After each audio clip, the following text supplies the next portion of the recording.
We are close allies with the United States of America, you're right, but we are not dependent on the United States of America for our defense capacities, and France is quite an exception in Europe for that, because we developed our own capacities through decades for our energy and for a full range of questions.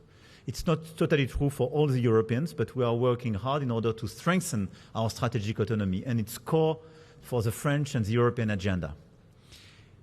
This is why, given this specificity and given the fact that through our overseas territories, we are part of the Indo-Pacific, because from New Caledonia, French Polynesia, Wallis and Futuna, Réunion Island, Mayotte, and other small territories, we are part of this region. We have 1 million inhabitants living in this region.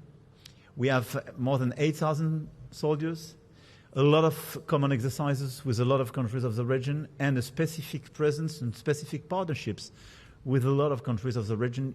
We are clearly an Indo-Pacific player.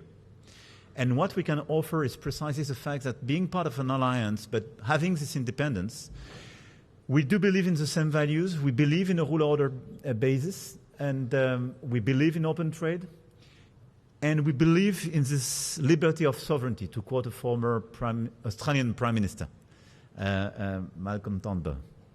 And in such a context, I think we have quite a unique position. And we are very lucid. We are not part of this superpower. We are neither China nor the US. We don't want to depend on none of them. We want to cooperate with both as far as we can. And we can cooperate for growth and prosperity and stability for our people and the world order. And I think this is exactly the same view as a lot of countries and a lot of people of this region. So we want to play together in order to do so. How to de-risk ourselves, and how precisely to engage with ASEAN, which is clearly central, but all the Indo-Pacific members, in order to have more stability, de-risk ourselves from these big players, and work very closely together to have this third way possible. Well, Singapore and ASEAN's view is that we want to have an open and inclusive region in Asia. We want a region that is not dominated by any single power, that does not have exclusive arrangements with any single power. We want to embrace comprehensive engagement with all parties and embrace win-win arrangements rather than zero-sum competition. That's Singapore's approach. That's also ASEAN's approach, and we believe in the collective interest of all the parties in this region.